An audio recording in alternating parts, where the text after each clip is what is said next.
So guys, what's going on? Welcome back to the channel and welcome back to another video. As on Saturday, Manchester United take on Everton back at Old Trafford, looking to win at home. Obviously, last time out we lost to Fulham, so hopefully we can pick up 3 points, and we've got it all covered for you in this video. So if you do enjoy it, please make sure to give it a like. If you are new to the channel and want to subscribe and have not done so already, then please do that, guys, by hitting that red button in the bottom right corner of the video. And as always, guys, please make sure to comment down below your thoughts and your score predictions going into Saturday's game. But anyway, guys, let's get on to the preview.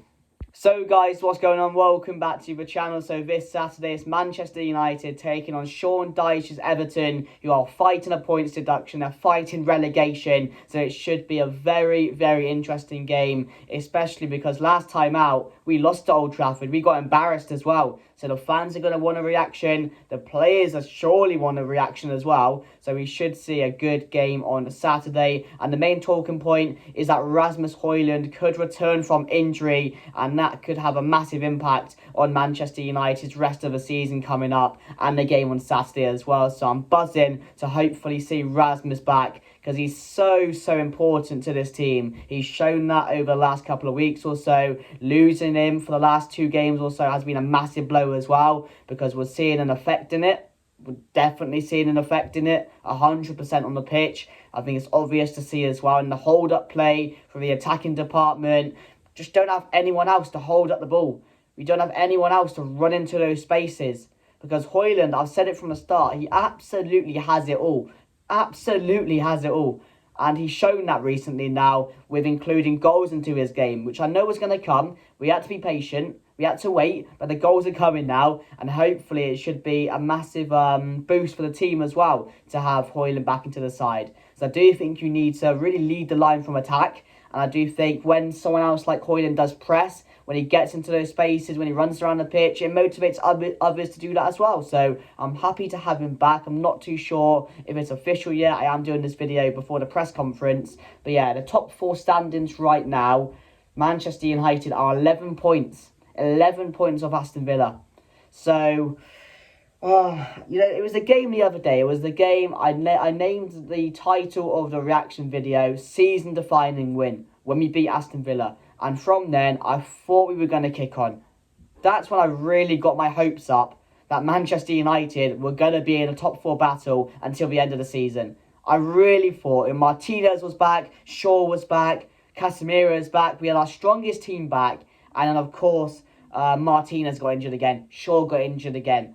And I know we scraped past Villa. And I know people are saying, Manchester United, in that good run, have just been scraping through games. You know, past the Wolves one, 90th minute goal. You know, the Villa one, late on. Nottingham Forest one the other day, 90th minute. So we're not playing the football that we want as fans for Manchester United to play. We want to see attacking football. We want to see electric, exciting football going forward. You know, Manchester United style football, which we know is definitely capable with these players, but they're just not showing it at the moment. And that's the most frustrating thing. And we have been getting by. And it's always important because, I always say a top team gets by, whatever. The matter is really, 90th minute goal, offside goal, something like that. Big teams get through big games, and we've been doing that recently. And the only thing is, we're now seeing the drop off which Manchester United always do have. And I said it the other week. We always know a performance like the Fulham one is round the corner.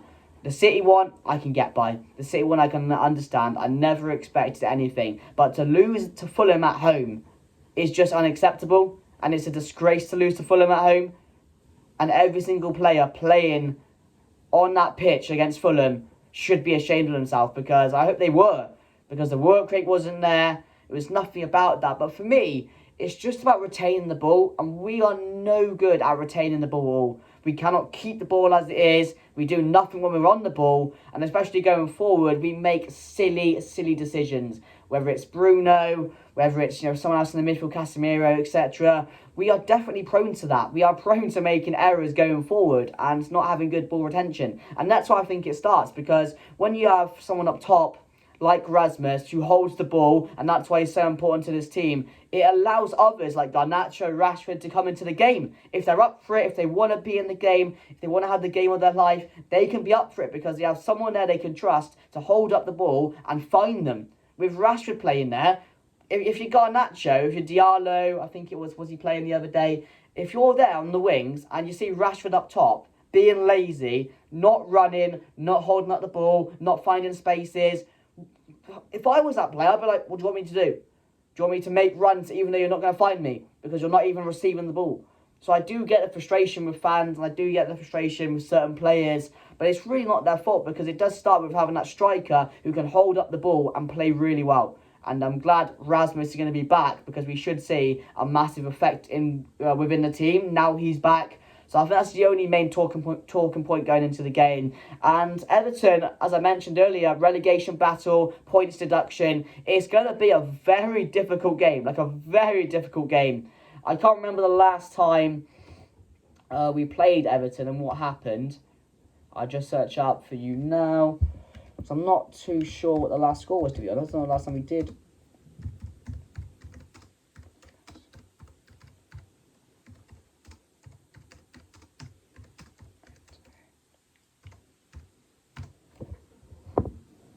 I want to say we won, but I'm not too sure, actually. Can't remember the last time we played them. So the last time we played them...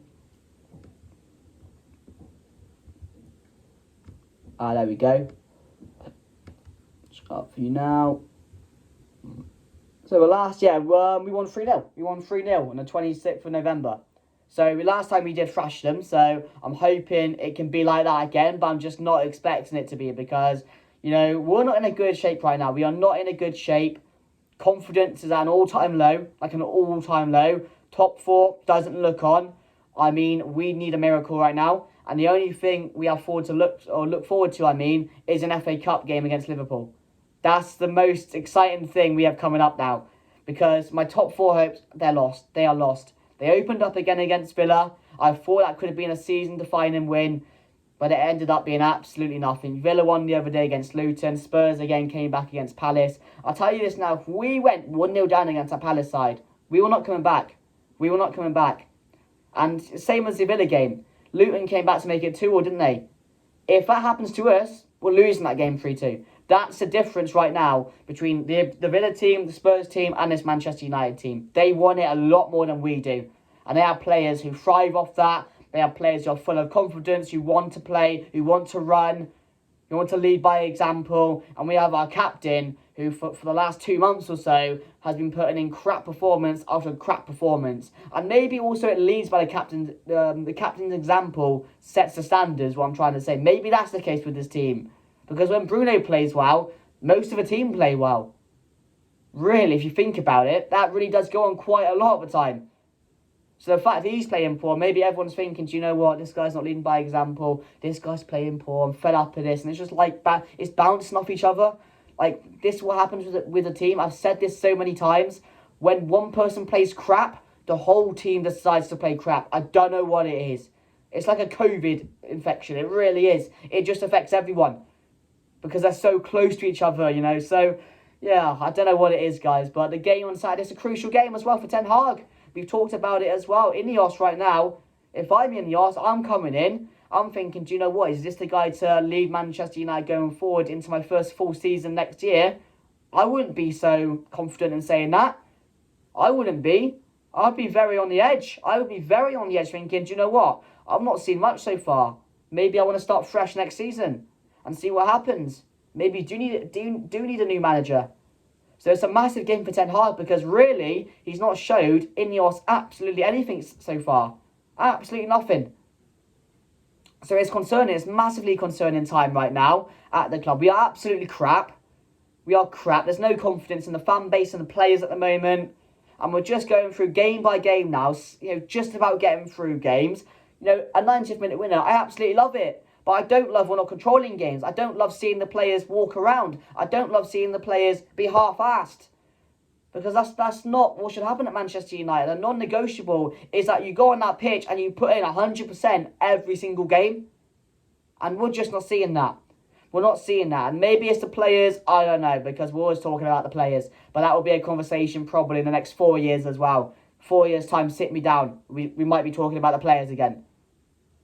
But yeah, I will get onto my team quickly now, guys. So guys, what's going on? Here's my team for the game on Saturday against Everton in the early kickoff. So Andre and Nana in goal, the back four, Amrabat, Varane, Lindelof and Dalot. I've got the midfield of Kobe Mainoo and Casemiro, and then the front four of Rashford, Bruno, Garnacho, and a returning Rasmus HOJLUND, who should be back this Saturday. So let me know your thoughts down below, guys. Do you like the team? What would you change? Tell me in the comments down below, and let's get back to the preview. So guys, that's my team going into it. Let me know your thoughts down below. Obviously, I've got Rasmus in there. I don't know if he will be definitely available, but we've heard many rumours, strong rumours, he should be back for this game as well. And Martinez shouldn't be far away either, so it should be interesting to see what the team is. Obviously, I do have Garnacho starting with Rashford and then obviously Rasmus up top, so I would drop Diallo, and hopefully he can get some minutes on Saturday as well off the bench, because I really like him getting minutes. I want to see him develop a bit more towards the end of the season. But other than that, I've kept the same midfield the same. Casemiro,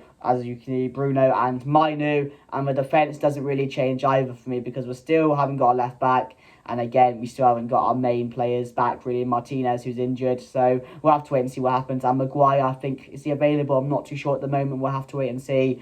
But yeah, guys, so some final thoughts. Everton, they got some good players in there. Dwight McNeil's having a really good season. Beto started scoring a bit recently. So in the team, they do have players. I like that midfield as well. I think Onana is a very, very top midfielder. Idrissa Gueye as well. Thinking about it, they've got really underrated midfield. Of course, James Garner as well, former Manchester United player. So they have players in there. If they can win this midfield battle, they're going to get some chances. They're going to get some goals. It's going to be very competitive in the middle of the park on Saturday. So it's going to be interesting to see if we can win that midfield battle. But obviously defensively as well, I like Jared Brantwaite, being linked with Manchester United for a potential move in the summer. I think he's a really top player. But you know what you get from a Sean Dyche side. Long ball, up to Beto. They're going to create a few chances per game. And if they take one, they might win the game. That's what they're really hoping for. They're going to be very compact in the defence. They're going to make it difficult. They're going to put 11 men behind the ball at times. And it's just about Manchester United being confident at home to break them down. I don't know if it will happen. I want to see a bounce back. I expect a bounce back at home. But honestly, guys, I'm going to say Manchester United to win this one 2-1. I think their score, but we're nowhere near our best at the moment. And I think confidence is low, as I mentioned. So I do think it'll be a very, very close game. But for Ten Hag, it's a must-win for the players. The fans want to see a reaction from the Fulham one. So we need to really win this game. So please guys, if you did enjoy, and subscribe if you are new. That would really help me out, guys. Please make sure to comment your thoughts down below as well. And, let me know if you agree with any other talking points I talked about in this video. But anyway, guys, I hope you enjoyed it. And I'll see you in the next one.